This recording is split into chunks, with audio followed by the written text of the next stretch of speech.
ہماری ایک بڑی اچھی ریڈیو ورلڈ سے دوست ہیں زرتاشا، انہوں نے پوچھا، میں اسٹیفن ٹراملے کی کتاب پڑھ رہا تھا 50 thinkers who shaped the future، اس میں انہوں نے مجھے کہا کہ خرم ان میں علامہ اقبال شامل ہے؟ تو میں نے کہا نہیں، اسٹیفن ٹراملے بڑا عقل مند آدمی، اس نے علامہ کو اس میں شامل نہیں کیا۔ اس نے سوچا کہ یار جس کو اس کی قوم نہیں سمجھتی، میں اس آدمی کو اپنی کتاب میں کیوں شامل کروں؟ جس سے اس کی قوم فائدہ نہیں اٹھانے کو تیار، وہ 50 thinkers جنہوں نے آج یا آج کے دور کو طے کیا، اس میں کیوں شامل کر؟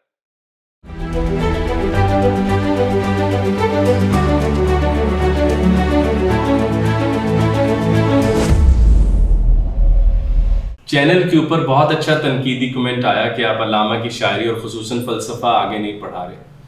تو احمد جاوید صاحب فرماتے ہیں کہ جو K2 پر چڑھنا ہو نا تو انسان بار بار بیس کیمپ کی طرف واپس آتا ہے کہ بھائی اتنی بڑی منزل چڑھوں گا کیسے؟ تو میرے مطابق جو فلسفہ ہے اور خصوصاً اس کے بعد اقبال کی شاعری ایک بہت بڑے K2 اور ماؤنٹ ایوریسٹ ہے،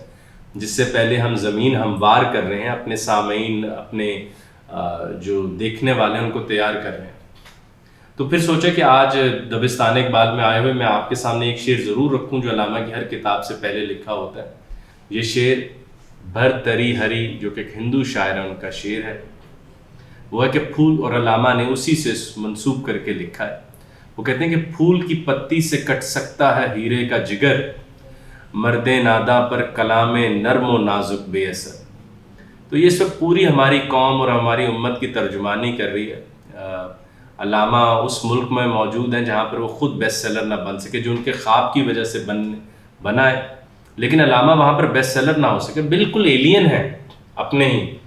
اس ملک میں۔ تو وہ اس کی وجہ بھی شاید انہوں نے خود دیکھ لی تھی پہلے، انہوں نے کہا کہ پھول کی پتی سے کٹ سکتا ہے ہیرے کا جگر، میں ہیرے کو پھول کی پتی سے، اب ہیرا جو لوگ جانتے ہیں وہ جانتے ہیں کہ بہت ہی سخت ہے بھائی، it is one of the hardest materials on the universe, اس کو میں پھول کی نازک پتی سے تو کاٹ سکتا ہوں،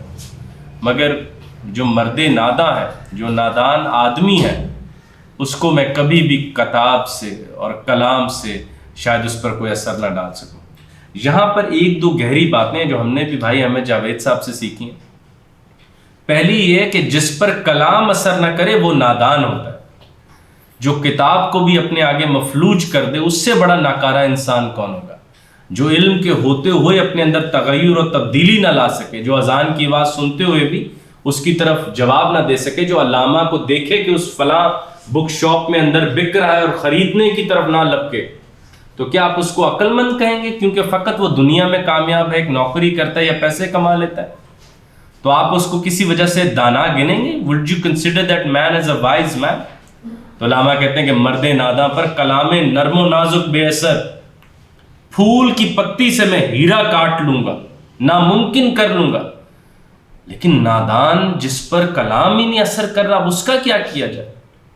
اور وہاں پہ ایک اور بات جو بھی اقبال صلاح الدین صاحب نے یاد کروائی اسی شعر کے حوالے سے، وہ تھی کہ کلام نرم و نازک شاید اب چاہیے نہیں، اب ہمیں سور اسرافیل چاہیے، اب ہمیں بانگ اسرافیل کی ضرورت ہے، ہمیں ایسی آواز کی ضرورت ہے جو زندہ کو مردہ کر دے اور مردہ کو زندہ کر دے۔ اب شاید ہم زوال کی اس سطح پر کھڑے ہیں جہاں پہ رومانٹک پوئٹری اب ضرورت نہیں ہے، اب ہمیں زندہ ہونے کی ضرورت ہے، تحریکی شاعری کی ضرورت ہے۔ اٹھو میری دنیا کے غریبوں کو جگا دو، کاخ عمرہ کے در و دیوار ہلا دو، سلطانی جمہور کا آتا ہے زمانہ، جو نقش کہن تم کو نظر آئے مٹا دو۔ تو علامہ جانتے تھے کہ اپنی امت کا جو وہ حال اس زمانے میں دیکھ رہے تھے وہ آگے بھی بھائی ویسے ہی رہنا تھا۔ تو یہ علامہ کا شعر جب ہم نیت باندھ رہے ہیں کہ ہم انشاءاللہ آہستہ آہستہ اس چینل پہ اقبال آپ کو پڑھائیں گے، تو اس شعر کو سمجھنا بہت ضروری ہے کہ نادان ہے وہ جو الفاظ سے تبدیل نہ ہوا، نادان ہے وہ جس نے بڑے الفاظ کو نہ سنا، نادان ہے وہ جس نے کسی شاعر کو اپنا کان ادھار نہ دیا، اور نادان ہے وہ جس نے دنیا کی کشش کی وجہ سے کتابوں اور علمی دنیا سے دوری رکھی۔ اللہ تعالیٰ قرآن میں فرماتے ہیں ہر علم کے اوپر علم والا ہے، سب سے بڑی خیر وہ وَمَن یُؤْتِ الْحِکْمَةَ فَقَدْ أُوتِیَ خَیْرًا کَثِیرًا، مگر ہم بازو چھڑا کر دور ہو جاتے ہیں ایسے لوگوں سے۔ تو ہماری ایک بڑی اچھی ریڈیو ورلڈ سے دوست ہیں زرتاشا، انہوں نے پوچھا، میں اسٹیفن ٹرامبلے کی کتاب پڑھ رہا تھا 50 thinkers who shaped the future، اس میں انہوں نے مجھے کہا کہ خرم ان میں علامہ اقبال شامل ہے؟ تو میں نے کہا نہیں، اسٹیفن ٹرامبلے بڑا عقل مند آدمی، اس نے علامہ کو اس میں شامل نہیں کیا۔ اس نے سوچا کہ یار جس کو اس کی قوم نہیں سمجھتی، میں اس آدمی کو اپنی کتاب میں کیوں شامل کروں؟ جس سے اس کی قوم فائدہ نہیں اٹھانے کو تیار، وہ 50 thinkers جنہوں نے آج یا آج کے دور کو طے کیا، اس میں کیوں شامل کر لیں؟ تو کسی بھی شاعر کی بڑائی اس کے قاری طے کرتے ہیں۔ کتابیں میز پر پڑے ہوئے کبھی فائدہ نہیں دیتی، ان کو کھولیں گے تو ان کے اندر جائیں گے۔ اور علامہ محمد اقبال کے بھی ایسا ہی خیال ہے کہ اگر آپ چاہتے ہیں کہ وہ ہمیں فائدہ دیں تو بک شاپس میں ہم جوک در جوک جائیں اور ایک تحریک کی صورت میں ان کو خریدیں، پڑھیں، اور پھر وہی بات کہ علامہ ہماری کئی طرح کی گراوٹ جو ہے وہ دور کر سکے۔